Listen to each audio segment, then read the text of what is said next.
भारत का लोहा आज दुनिया मान रही है।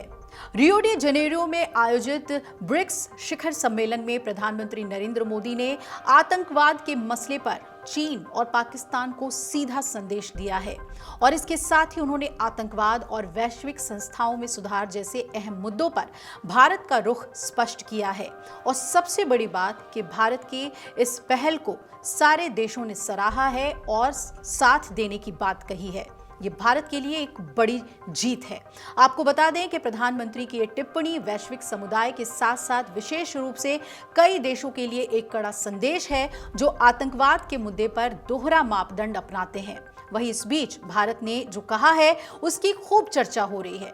आइए आपको इस रिपोर्ट में बताते हैं कि ब्रिक्स में पीएम ने क्या कहा है और तमाम देशों का क्या रुख रहा है प्रधानमंत्री के वक्तव्य पर।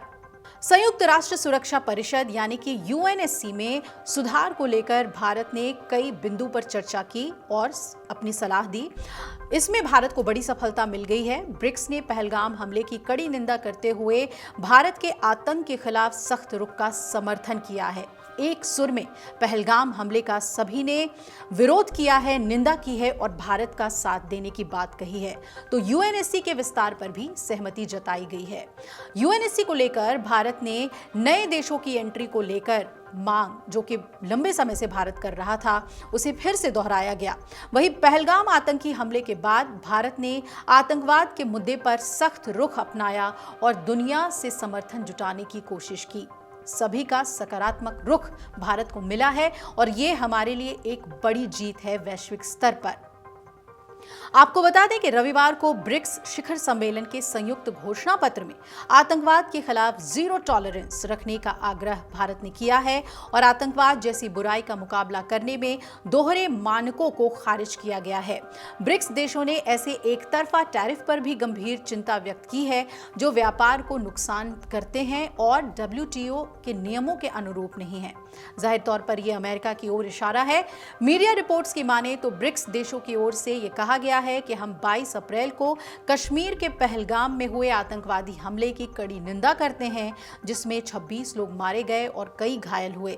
हम आतंकवाद के सभी रूपों और अभिव्यक्तियों का मुकाबला करने की अपनी प्रतिबद्धता की पुष्टि करते हैं जिसमें आतंकवादियों का सीमा पार आवागमन, आतंकवाद का वित्त पोषण और आतंकियों को सुरक्षित ठिकाने देना शामिल है। सीधे तौर पे पाकिस्तान पर यह इशारा और हमला। दूसरी तरफ ब्रिक्स देशों ने आतंकवाद के खिलाफ एकजुट होकर लड़ने का संकल्प लिया है। ब्रिक्स ने संयुक्त राष्ट्र से आतंकवाद पर एक व्यापक सम्मेलन को जल्द से जल्द अंतिम रूप देने और अपनाने का आग्रह भी किया है। भारत लंबे समय से सीमा पार आतंकवाद का शिकार रहा है। ऐसे में ब्रिक्स देशों का ये स्टेटमेंट भारत के लिए एक महत्वपूर्ण राजनयिक जीत है। आपको बता दें कि रियो शिखर सम्मेलन में संयुक्त राष्ट्र सुधारों का जोरदार तरीके से समर्थन किया गया है। सुरक्षा परिषद यानी कि यूएनएससी में व्यापक सुधार की जरूरत है। भारत ने आह्वान किया है ताकि इसे ज्यादा से ज्यादा लोकतांत्रिक, प्रतिनिधि, प्रभावी और कुशल बनाया जा सके और डेवलपिंग कंट्रीज यानी कि विकासशील देशों के प्रतिनिधित्व को इसमें बढ़ाया जा सके। भारत सुरक्षा परिषद में स्थायी सदस्यता का प्रबल दावेदार है और ब्रिक्स देशों का समर्थन भारत के पक्ष को मजबूत करता है।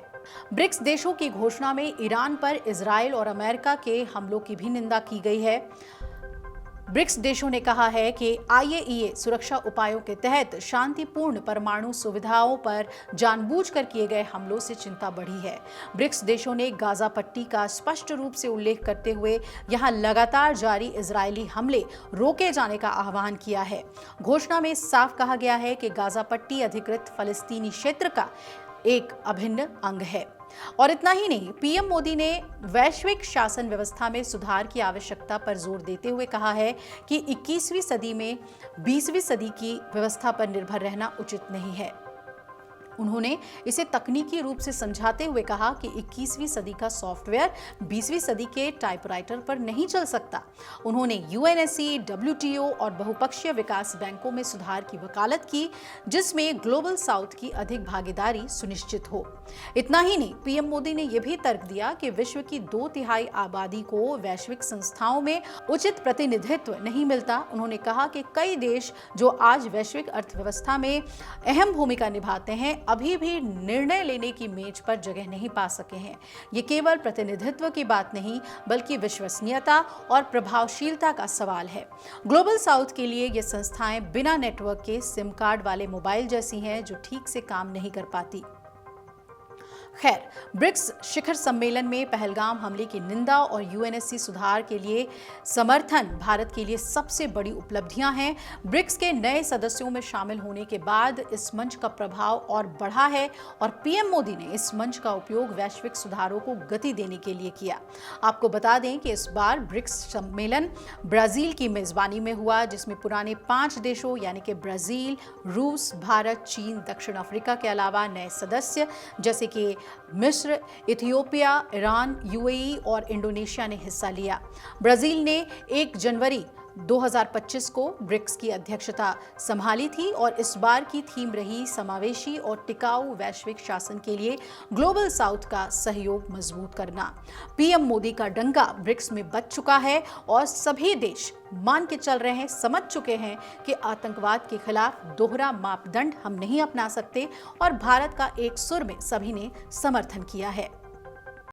अगर आप ये वीडियो YouTube पर देख रहे हैं तो हमारे चैनल को सब्सक्राइब कर बेल आइकन दबाएं और Facebook पर देख रहे हैं तो हमारे पेज को लाइक करें।